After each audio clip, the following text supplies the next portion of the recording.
Hola, ¿qué tal? Bienvenidas, bienvenidos a Letras Notariales, una coproducción de Justicia TV con el Colegio de Notarios de la Ciudad de México. Hoy les vamos a hablar sobre la diferencia entre el servicio notarial anglosajón y el servicio notarial latino. Y para ello se encuentra con nosotros Liliana Gutiérrez, titular de la notaría número 44. Bienvenida. Muchas gracias, Itlali. Buenas tardes. Y Miguel Ángel Beltrán, titular de la notaría número 169. Bienvenido. Gracias, buenas tardes. Bueno, pues nosotros encontramos un documento en la página del Colegio de Notarios de la Ciudad de México y con esto vamos a empezar para que ellos nos expliquen la diferencia que les mencionábamos. El notario es un oficio público, ¿por qué? Bueno, en la ley del notariado, el notariado de la Ciudad de México está regulado como un servicio profesional por parte de un profesional del derecho, o mejor conocido como abogado o licenciado en derecho, pero también como un oficio que implica dentro de la misma rama de la abogacía el saber redactar determinados instrumentos, y seguramente también tiene vinculación con que la fe pública deviene del Estado, de ahí la parte pública del servicio notarial. Y ahorita vamos a comprender por qué esta pregunta. El notario ejerce una función también pública, ¿por qué? Así es, el notario ejerce una función pública porque toma del Estado, o dicho en otras palabras, el Estado le delega al notario, le presta, para que se entienda, atribuciones de fe pública y atribuciones como si fuera un servidor público, siendo finalmente el notario un particular, un abogado, que presta un servicio que originalmente correspondía al Estado, pero que el Estado, al momento de delegar esto en particulares preparados para ello, garantiza que esto se preste con excelencia y con calidad. Es un representante privado, pero que ejerce una función pública, estamos entendiendo. Estamos en medio de los dos. Si bien es cierto, la función o la dación de fe corresponde originalmente al Estado, al final cada notario en la Ciudad de México es un particular que, previa a la acreditación de los exámenes correspondientes y la obtención de la patente a notario vía examen de oposición, que ya fue materia de otro de las cápsulas, justamente nada más estamos ejerciendo una función que originalmente corresponde al Estado, pero recae en un particular. Entonces estamos un poco en medio de los dos. El notario confiere seguridad jurídica y crea derecho preventivo. Así es, así es. Hay una frase que entre los notarios decimos mucho, que es notaría abierta, juzgado cerrado. ¿Esto qué implica? Que cuando el notario cumple con su función y efectivamente dota de seguridad jurídica los documentos que él produce, evitará conflictos entre los particulares. Este es un aspecto muy importante de nuestra función y justamente deriva de que somos abogados. Entonces, al ser abogados, producimos documentos que están, diríase, blindados y que van a producir efectos plenamente sin que las partes, en la mayoría de los casos, tengan que llegar a un juicio. Siempre hemos dicho que hay que prevenir y los notarios precisamente nos ayudan a prevenir conflictos que terminen en juzgados. El notario en documentos notariales formaliza actos y hechos jurídicos. Hay distintas acotaciones que, justo con la diferencia que tenemos con el notariado anglosajón, el notario en la Ciudad de México, al ser un profesional del derecho, además de asesorar a las partes y de prestar servicios propiamente de abogado, también lleva a cabo la formalización de determinados actos, da fe de ciertos hechos, y en la mayoría de los casos el notario, en concreto en los actos jurídicos, el notario es el que, bajo su responsabilidad, interpretando la voluntad de las personas que acuden ante nosotros, redactamos el instrumento a nuestra entera responsabilidad, incluyendo, en su caso, si es que, dependiendo del caso concreto, por supuesto, hay causación de impuestos, nosotros estamos obligados además a calcularlos y enterarlos a las autoridades fiscales locales o federales según corresponda, que es precisamente una de las diferencias del notariado anglosajón, que nada más se circunscriben a un área que no es jurídica, mientras que en el notariado latino nosotros redactamos el instrumento justo del acto además de, bueno, pues toda la parte formal de la fecha cierta y de la ratificación de las firmas y del reconocimiento de ellas. Simplemente pensemos, yo quisiera hacer un testamento. No puedo ir yo directamente con las autoridades y redactar mi carta conforme yo quiera y presentarla. Para eso están los notarios, para asesorarnos de qué forma, qué procedimiento debemos de realizar, qué impuestos debemos pagar. Entonces, esta parte es muy importante, saber que ellos ya son especializados en la materia y que saben exactamente qué trámites se deben ir haciendo en algo como un testamento. Hay muchas otras herramientas notariales que ya vamos a hablar de ellas, pero en esta en específica es lo que hacen los notarios. El notario crea un documento y es responsable del mismo. Así es. Así es, el notario no solo es responsable del documento, es responsable primero de la asesoría que le dio a las personas que vienen con nosotros, de entender perfectamente qué es lo que quieren ellos lograr a través del documento y de que el documento produzca sus efectos plenamente. Si el notario, por un error o por indolencia, hace mal su trabajo, ese documento no va a producir efectos y el notario tiene una responsabilidad. Está sujeto a sanciones que pueden ir desde la amonestación, la multa, la suspensión o quitarnos el permiso para ejercer el notariado porque no le estamos garantizando a la ciudadanía que efectivamente esos documentos surtan efectos. Como decía hace un momento Liliana, el hecho de que nosotros tengamos que calcular el impuesto, retenerlo y entregárselo al fisco, no solo hace que, como decíamos hace un momento, el notariado no le cuesta al Estado, porque la oficina la pongo yo, los sueldos de las personas que colaboran conmigo los pagamos nosotros y nosotros hacemos llegarle al fisco los impuestos que tienen que pagar los particulares. Y eso brinda pues una gran seguridad jurídica. Y yo soy responsable frente a mi cliente. Y frente al fisco. Desde luego. Exactamente. Aquí me surge una duda. ¿Estos documentos se quedan en posesión de los notarios o se entregan al gobierno? Fíjate que es una cosa muy bonita porque el protocolo notarial no se refiere únicamente a las reglas de conducta o de etiqueta. En el ámbito notarial, el protocolo es el nombre técnico que llevan todos los libros que tenemos, tanto físicos como digitales, que seguramente en alguna otra cápsula ya platicaron de los avances tecnológicos, pero a resumidas cuentas es el nombre de los libros que tenemos, físicos o electrónicos.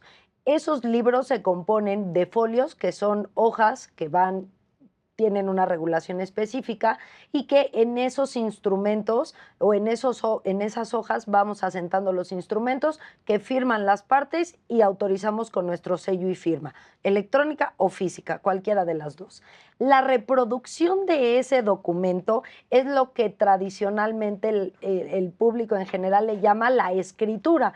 En realidad, ese documento que firmaron en las hojas bonitas, nosotros nos lo quedamos y cuando se juntan 200 folios los vamos empastando, se forman decenas y hay determinadas reglas para hacer la entrega definitiva al Archivo General de Notarías de la Ciudad de México. Entonces, depende el año, depende el protocolo y depende el instrumento para saber en dónde se puede conseguir una ulterior reproducción. Técnicamente esa reproducción se llama testimonio, mientras que el instrumento como tal lo conservamos en posesión un tiempo y luego ya lo entregamos al Archivo General de Notarías. ¿Qué es el original? ¿Qué se le entrega entonces al cliente? ¿Una copia certificada o otro original?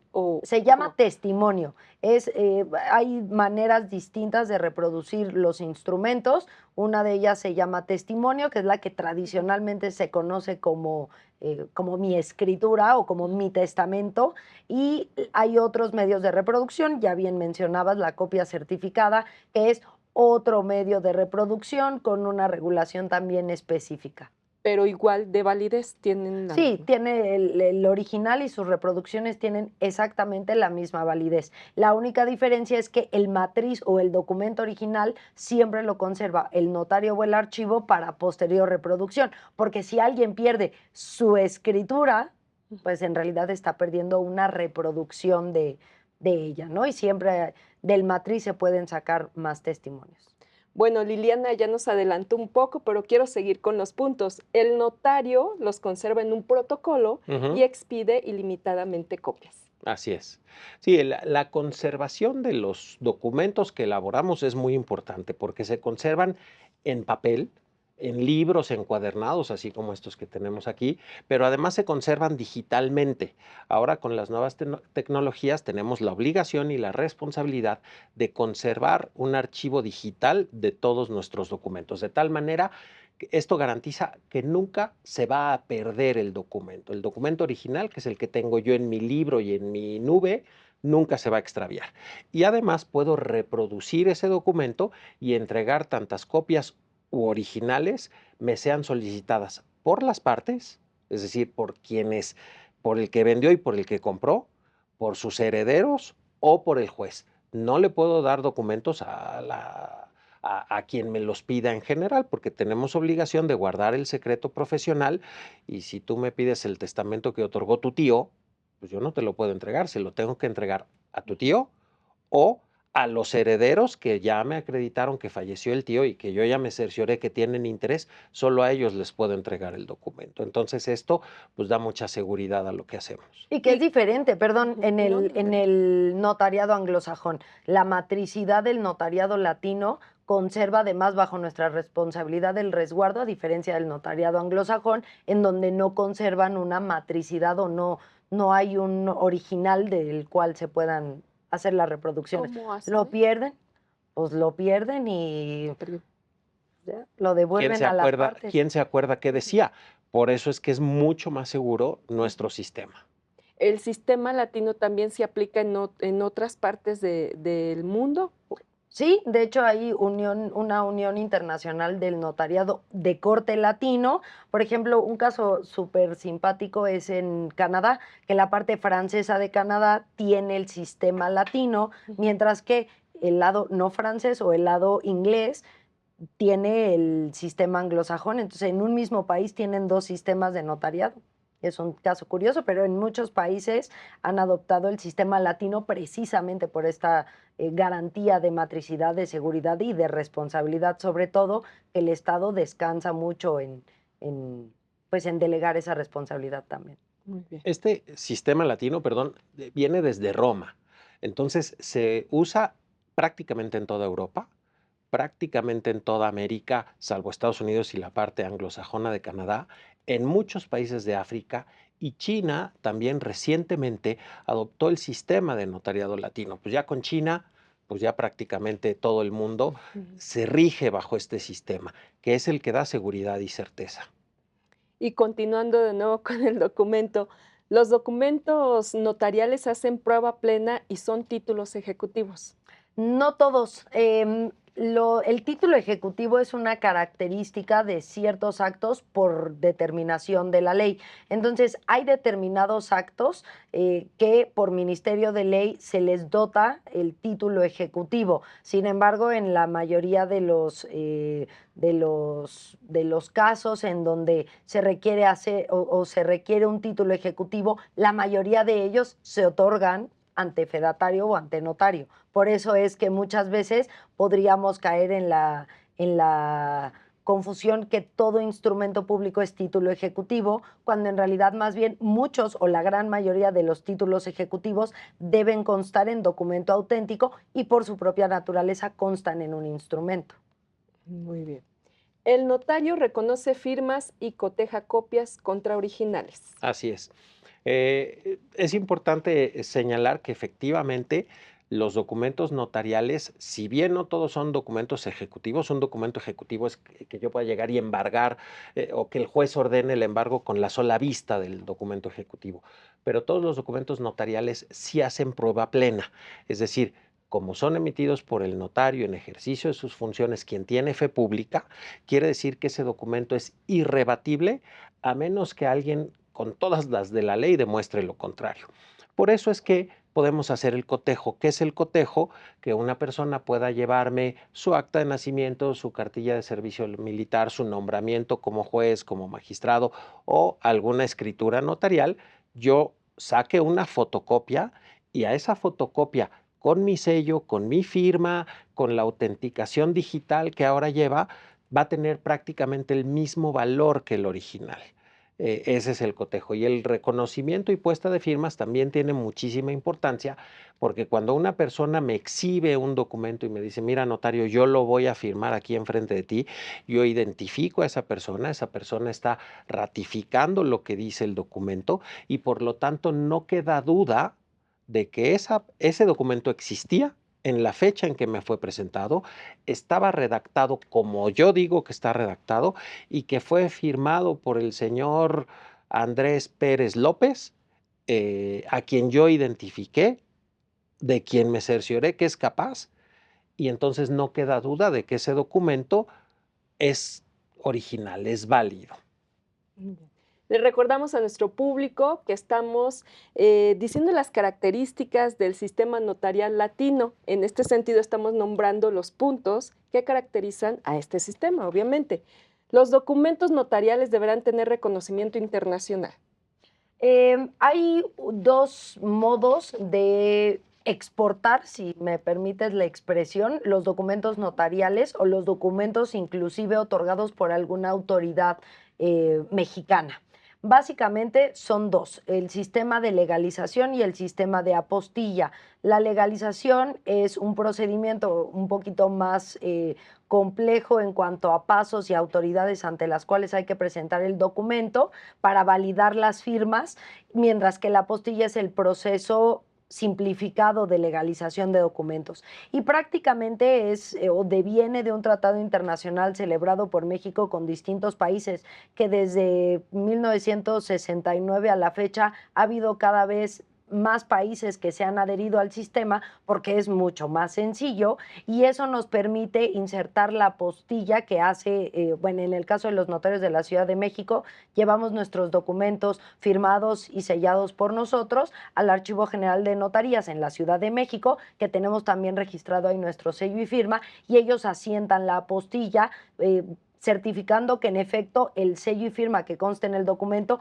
es de un notario de la Ciudad de México y con eso tiene plena validez en los países que son parte de la convención. En el caso de la legalización también se hace en el Archivo General de Notarías, pero tiene los mismos efectos, digamos, para efectos internacionales. Y lo mismo si queremos importar algún documento otorgado ante fedatario o autoridad extranjera, hacemos la apostilla o la legalización en el país que corresponda y ya, si viene a México, que es también país miembro de la apostilla, pues ya es un poco más sencillo. Aquí Liliana toca un tema importante, que son tratados entre los países, no Es hay correcto. una ley general. No, no solo son tratados entre los países, sino que además en México, en nuestro país, cada entidad federativa establece las reglas conforme a las cuales se va a regir su notariado. Es decir, el medio de acceso al notariado, la manera de ser notario en la República es distinta en Guanajuato, en Baja California Sur o en la Ciudad de México. Y el régimen de vigilancia, las reglas a las cuales nos sometemos es distinta en cada entidad de la República. No obstante ello, los documentos que uno emite como notario son válidos en todo el territorio nacional y con el cumplimiento de los requisitos que se requieren, valga la redundancia, podrán surtir efectos en todo el mundo.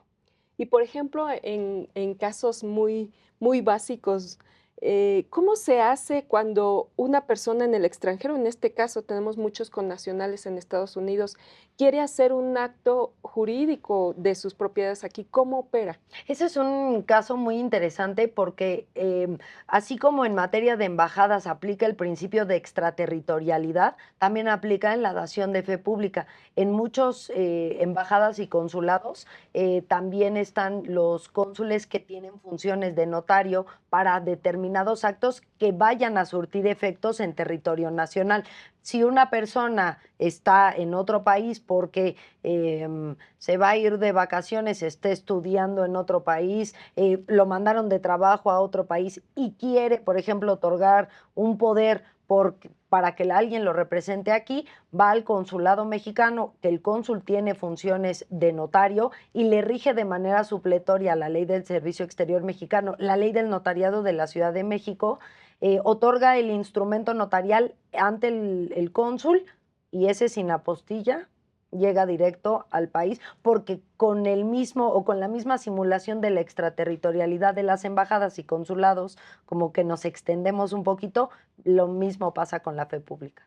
Estamos hablando del caso con Estados Unidos, pero también opera igual en todos, Sí, de cualquier parte del en mundo. cualquier lugar en donde México tenga un consulado, el cónsul tiene funciones como si fuera notario, o más bien dicho, el cónsul para efectos es notario, notario de la Ciudad de México.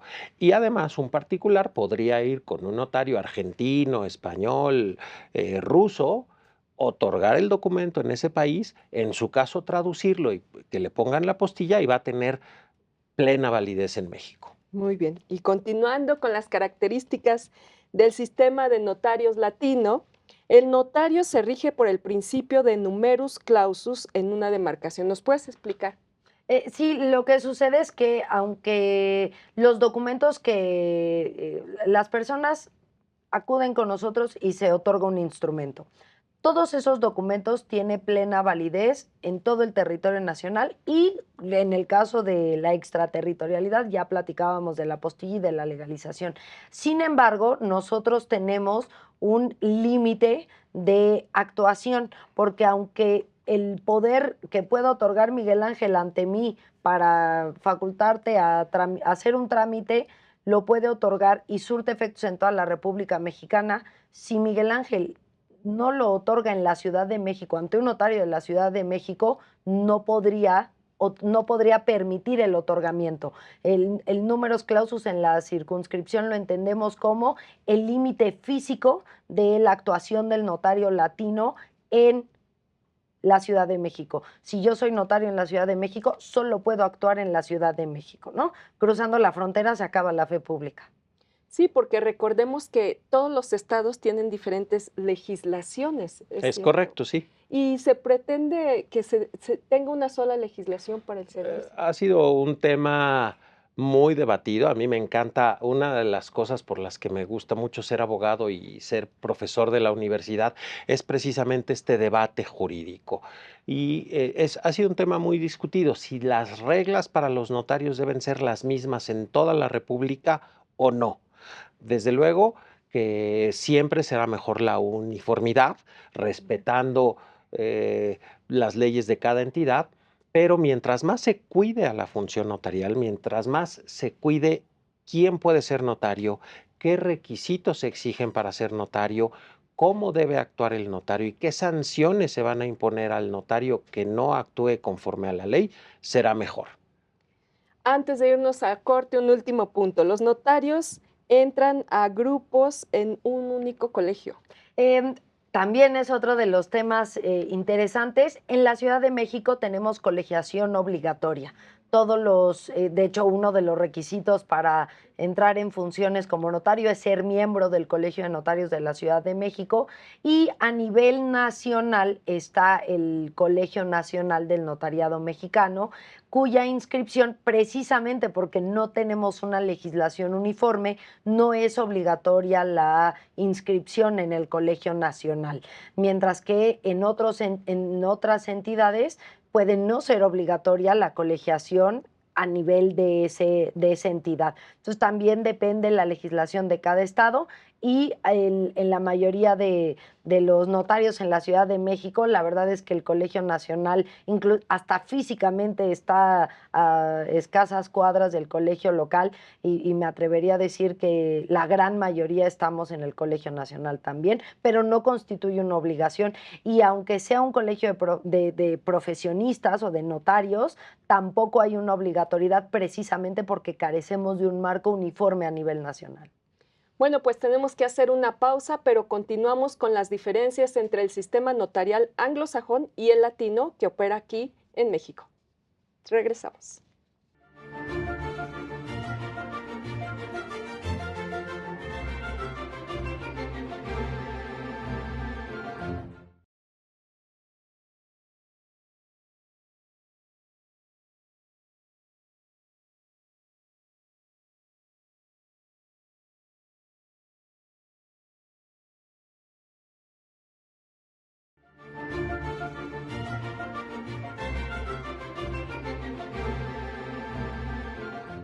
Ya estamos de regreso con ustedes. Gracias por continuar con nosotros aquí en Letras Notariales y estamos platicando sobre las diferencias entre el sistema del notariado latino y el sistema del notariado anglosajón y estamos preguntándoles a los notarios invitados sobre algunos puntos que encontramos en la página del Colegio de Notarios de la Ciudad de México. Y continuamos. Los notarios accederán a la función solo mediante examen a licenciados a Derecho.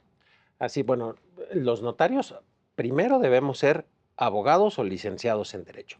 Y después en la Ciudad de México tenemos que acreditar dos exámenes que no los vamos a acreditar casi nunca en dos ocasiones, sino primero tenemos que pasar un examen mediante el cual te conviertes en aspirante a notario.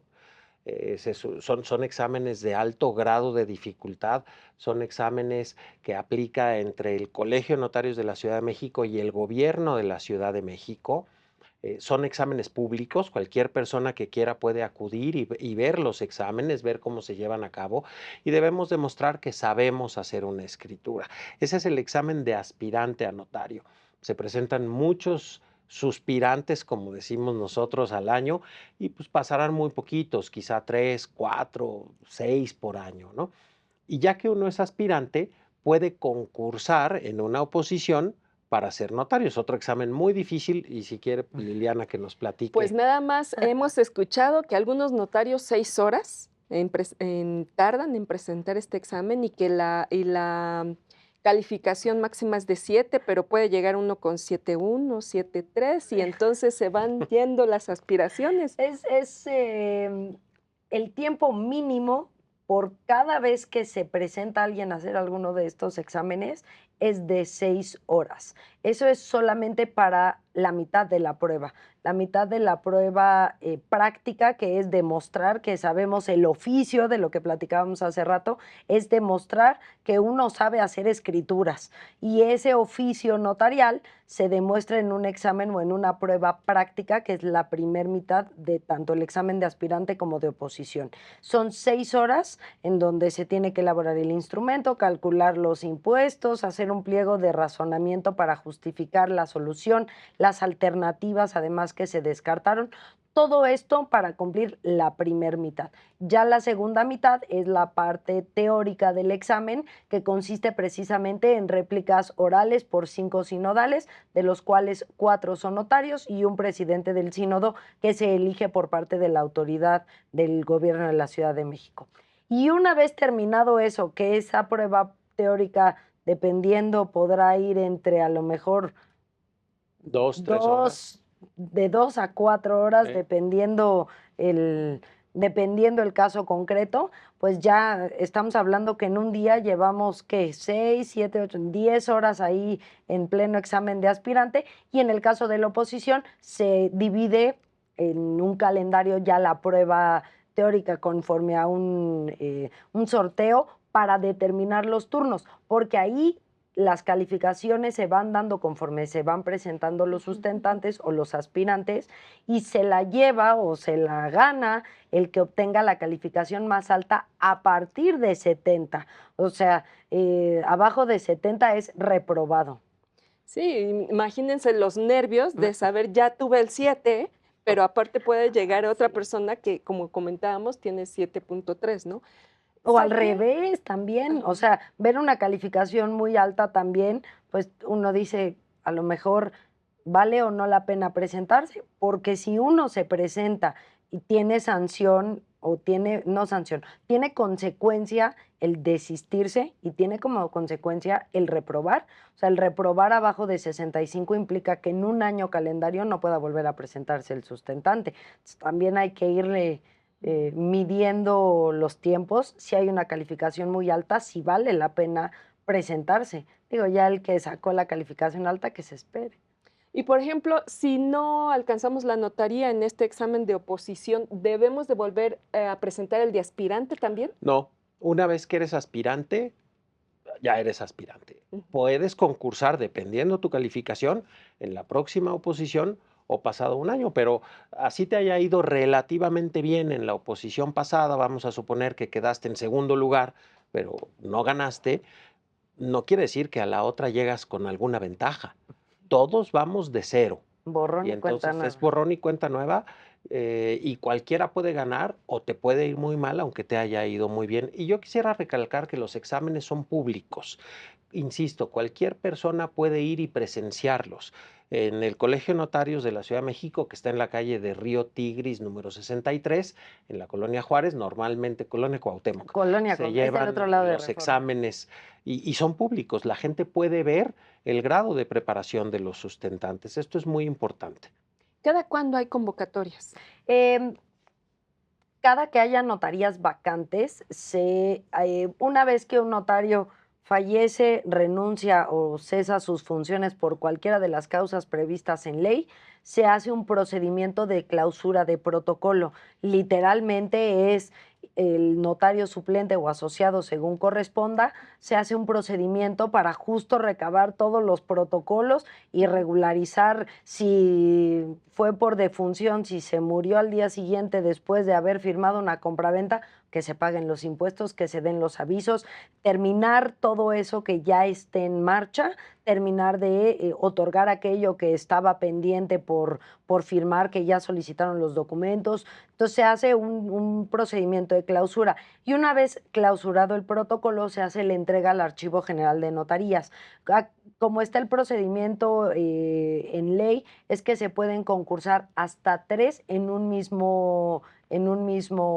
misma convocatoria. Tradicionalmente en los últimos años lo que se ha hecho es que se hacen 2 oposiciones al mismo tiempo por 2 notarías, pero separadas, y entonces pues también depende mucho de las notarías vacantes y de los protocolos entregados, porque a lo mejor y hay más vacantes de las que los protocolos hayan estado entregados, porque pues no es lo mismo clausurar un protocolo que tenía 2 pendientes que clausurar alguno que era de un tamaño a lo mejor un poquito más grande y que requiere un poco más de trabajo en ese sentido. Entonces, cada que haya vacante y que ya esté lista la notaría para entregarlo a un notario nuevo, pues habrá que hacerlo. Y también vale la pena recalcar que si no gana nadie, se va desierta la oposición. O sea, no forzosamente tiene que ganar alguien. Si no hay nadie que reúna los requisitos o la calificación aprobatoria, se va desierta.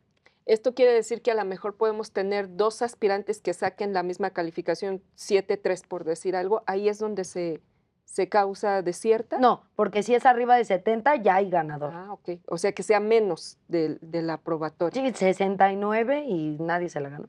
Insistimos mucho en los exámenes porque este examen es el único que se aplica aquí en este sistema. En la Ciudad de México es la única manera de acceso al notariado. En la Ciudad de México tenemos casi 70 años con los exámenes de aspirante y de oposición como único medio de acceso al notariado. No hay nombramiento por parte de ninguna autoridad, no hay ayudas, no hay notarios interinos, no se heredan las notarías, no se reparten a placer, sino que el único medio de acceso en la Ciudad de México es el examen de oposición. Sí, porque hay muchos que piensan que las notarías se heredan y esto es un mito que queremos quitar, que queremos borrar. Las notarías no se heredan. Las notarías se otorgan mediante un proceso muy específico y preparación de los notarios que hemos tenido aquí. Y nuevamente haciendo justo la acotación que decía Miguel Ángel, eso es en la Ciudad de México, porque también como cada entidad federativa tiene sus propias reglas, en la Ciudad de México no se hereda, no se regala, no nada, pero es importante hacer también la acotación a nivel nacional. Cada entidad federativa tiene su propia regulación. Notaria, tengo una duda. ¿En el sistema anglosajón se hará este tipo de exámenes? En el notariado anglosajón, como no se requiere siquiera ser abogado, no hay exámenes de oposición. Realmente el otorgamiento de la autorización o del permiso es tanto como solicitar una licencia para conducir. Acude un particular a una dependencia estatal, dependiendo del país en donde esté implementado este sistema, y simplemente cumpliendo determinados requisitos formales le dan la autorización, precisamente porque en el notariado anglosajón la responsabilidad de la redacción de los documentos no es del notario, a diferencia del notariado latino, que ya decía Miguel Ángel, es mi responsabilidad ver que el acto que estemos otorgando sea el que querían el que resuelve el problema, la carga fiscal, la carga administrativa es responsabilidad del notario. En el notariado anglosajón no lo es y por lo mismo es mucho más flexible el acceso porque no se requiere ser siquiera abogado. Otra gran diferencia entre sistemas anglosajón y sistema latino. El notario tendrá control por parte de la autoridad y disciplina del colegio. Sí, por supuesto. Eh, Primero, el Colegio de Notarios es la agrupación de todos los notarios de la Ciudad de México, no es una escuela, es el colegio porque es un órgano colegiado, eso también es importante aclararlo. Y efectivamente, como yo soy un notario responsable, como yo me precio de hacer bien mi trabajo y Liliana también y así todos los notarios, pues nos importa que si hay alguno que no está actuando de manera correcta, ese nos lleva por delante a todos. Entonces el propio colegio es interesado en que el notariado se desempeñe de una manera adecuada. Pero además, los notarios somos vigilados por el gobierno de la Ciudad de México. El gobierno de la Ciudad de México nos hace 2 inspecciones al año en donde revisan todo nuestro trabajo. Ellos sí tienen acceso, como son autoridad, a los libros, a las escrituras, a la contabilidad de la notaría, para ver que estemos cobrando lo que debemos cobrar, para ver que se esté prestando el servicio notarial en el horario que se debe prestar, de la manera que se debe prestar. 2 veces al año por lo menos. Además, cualquier usuario del servicio notarial tiene la posibilidad de interponer una queja cuando considere que un notario no está actuando de la manera en que debe hacerlo y el gobierno tomará cartas en el asunto para ver qué se está haciendo y desde luego nos podrá imponer una responsabilidad administrativa que puede ser una multa, una suspensión, como lo comentaba hace rato, podríamos tener la responsabilidad de pagar daños y perjuicios y hasta una responsabilidad penal, ¿no? Esa no nos Entonces, gusta. ¿Cuáles podrían ser esas faltas que tienen los notarios? Ese es un tema muy interesante porque precisamente como también somos abogados, prestamos un servicio y ese servicio notarial se ve materializado de dos maneras. Uno que puede resultar en el otorgamiento de algún instrumento o no. En muchas de las ocasiones, precisamente porque también prestamos un servicio de abogado o de consultoría, lamentablemente no todos los casos los podemos resolver haciendo una escritura. Me encantaría resolver todos los problemas otorgando las escrituras, pero precisamente porque no todos se resuelven así, muchos tienen que acudir previamente al juez o tienen que obtener determinados permisos y documentos y demás. Naturalmente, al ser un servicio, pues entramos en dos tipos de quejas que pudiera haber. Uno puede ser en la deficiencia propiamente de los instrumentos, que es la responsabilidad que llevaba o que mencionaba ahorita Miguel Ángel, y otra puede derivar más bien en la prestación del servicio personal. Y voy a poner un ejemplo muy común, que es a nivel, por ejemplo, médico. Cuando vamos con un doctor, es diferente la negligencia médica que pudo haber tenido un médico, él aplicando un método incorrecto para un mal diagnóstico, a tiene una recepcionista que no tiene muy buena cara y siempre que voy con el doctor me contesta feo. Ese punto también es muy importante porque sin duda alguna creo que procuramos que tanto el personal de la notaría, que es nuestra responsabilidad, preste el mejor servicio de atención al público. No es lo mismo una queja de su recepcionista es una grosera versus usted hizo un instrumento que no me resolvió el problema o que hay un error en el cálculo de los impuestos, etcétera, ¿no? Que ese sí es motivo de deficiencia en el servicio notarial que se resume en el otorgamiento de instrumentos. y este tema de qué podemos hacer mal, pues todo lo podemos hacer mal. Claro. La idea es hacer todo bien, pero primero no atender. Yo tengo que abrir la notaría y tenemos que dar el servicio notarial en el horario en el que le avisamos a la autoridad. Desde que nos hicimos notario, yo voy a atender de lunes a viernes de 8 a 4. La notaría tiene que estar abierta. El notario tiene que prestar el servicio. Yo no escojo a mi clientela. No se vale que porque el señor traía la camiseta de fútbol del equipo que me cae mal, no lo voy a atender. No, lo tengo que atender y le tengo que dar un servicio de primera. Número 2, tengo que hacer mi instrumento cumpliendo todas las reglas que la ley establece para ello. Si no tramité, por ejemplo, un certificado de libertad de gravámenes, seré objeto de sanción. Si no calculo bien el impuesto, si no doy los avisos que debo dar en tiempo, si no identifico a las personas que acuden ante mí para ver que efectivamente el testamento lo otorgó Rico MacPato y yo ya lo identifiqué, yo ya me cercioré y que él efectivamente podía expresar su voluntad claramente, que no estaba siendo coaccionado, etcétera. Entonces, todo lo que hagamos mal puede ser motivo de queja y desde luego de sanción. Y yo no quiero hacer esta pregunta, pero es casi obligada Entonces le toca a Miguel para, Ángel.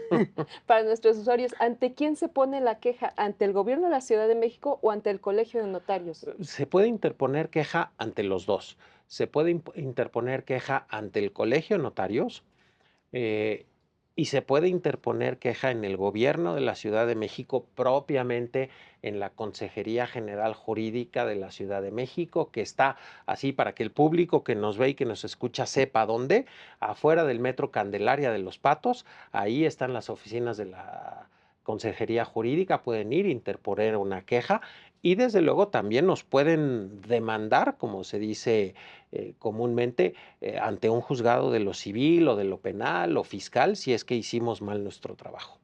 Bueno, y continuando con los puntos de diferencia entre el sistema latino y el sistema anglosajón. El anglosajón no tiene ni la mitad de esa responsabilidad. Esa también es una realidad.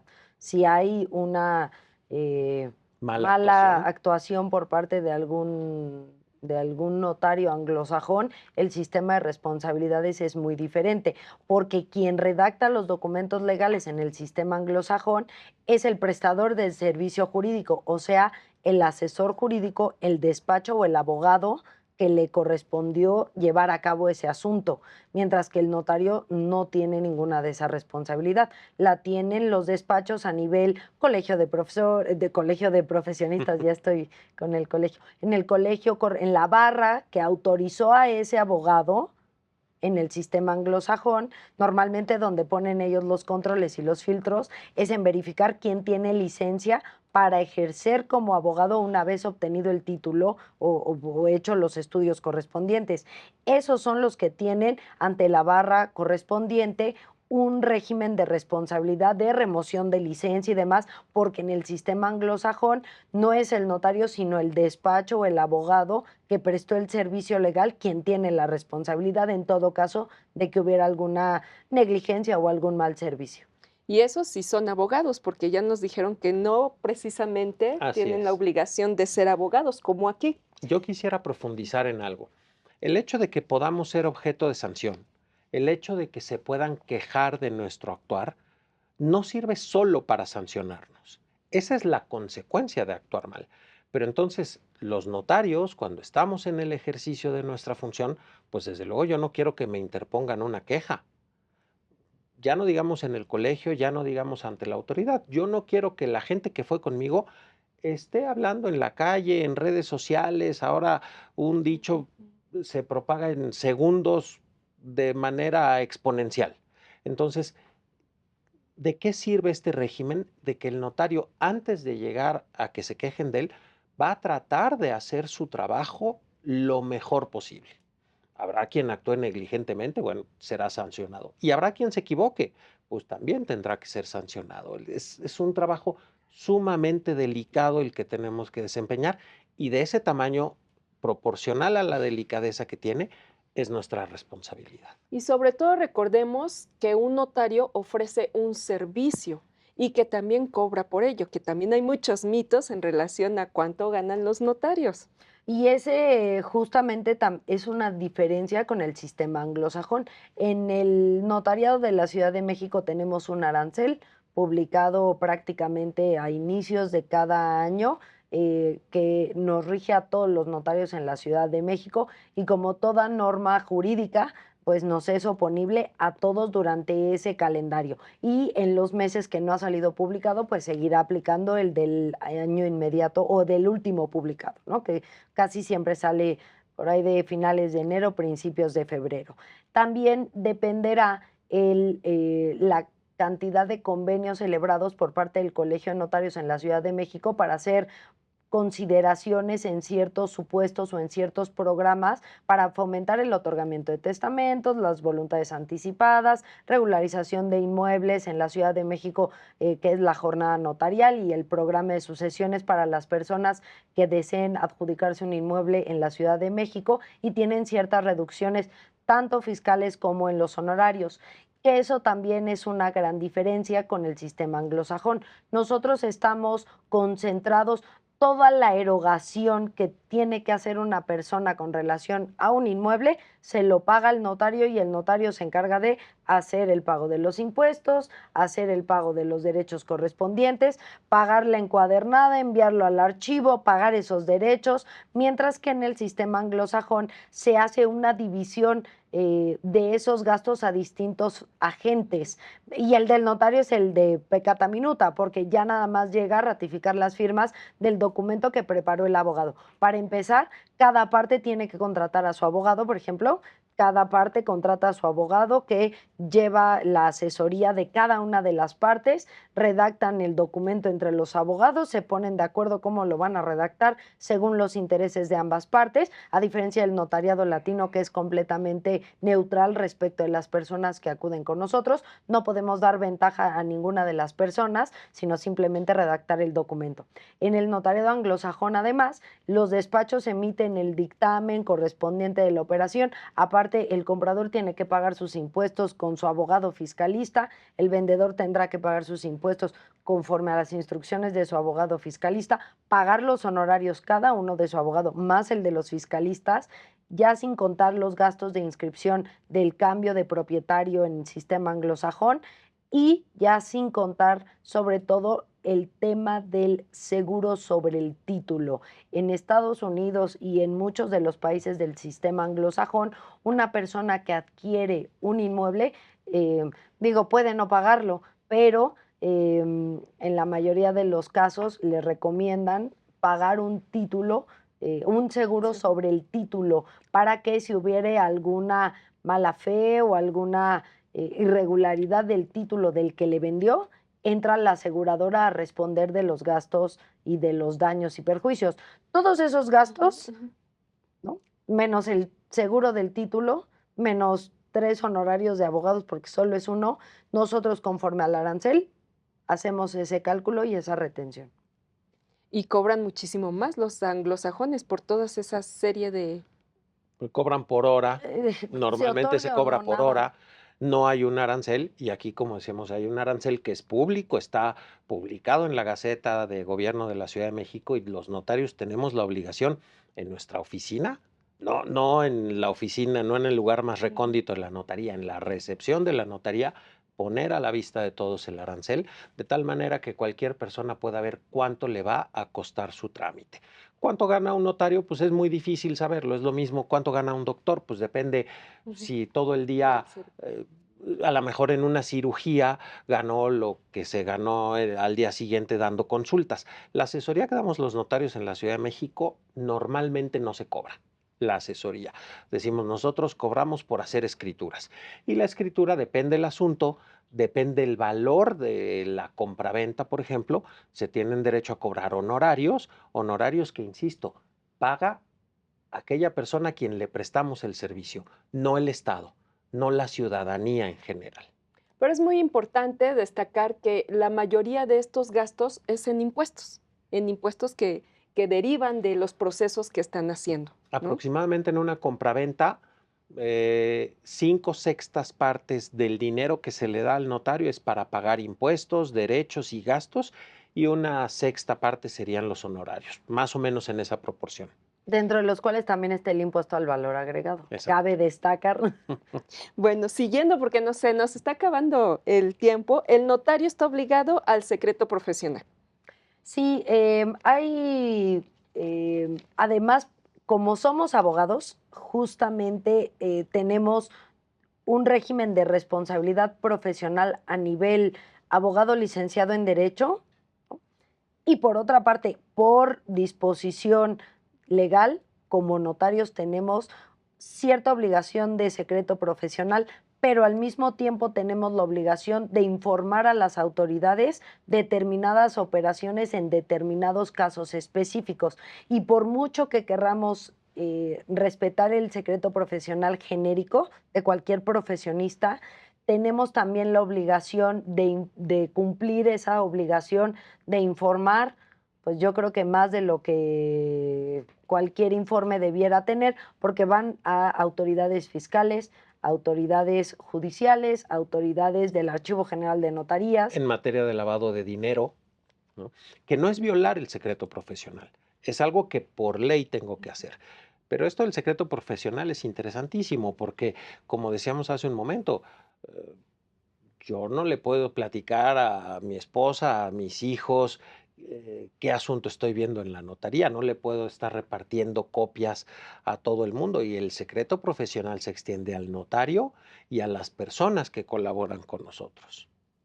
Pues llegamos al final de esta transmisión. Me da mucha pena porque quedaron puntos pendientes, pero ¿qué les parece si ya comprometemos, Rafa, que ha hecho un excelente trabajo? Ya hay que comprometer a otra sesión con estos importantes notarios y que nos sigan explicando la diferencia entre ambos sistemas. Agradezco mucho su interés, lo esperamos en nuestra próxima entrega. Hasta luego.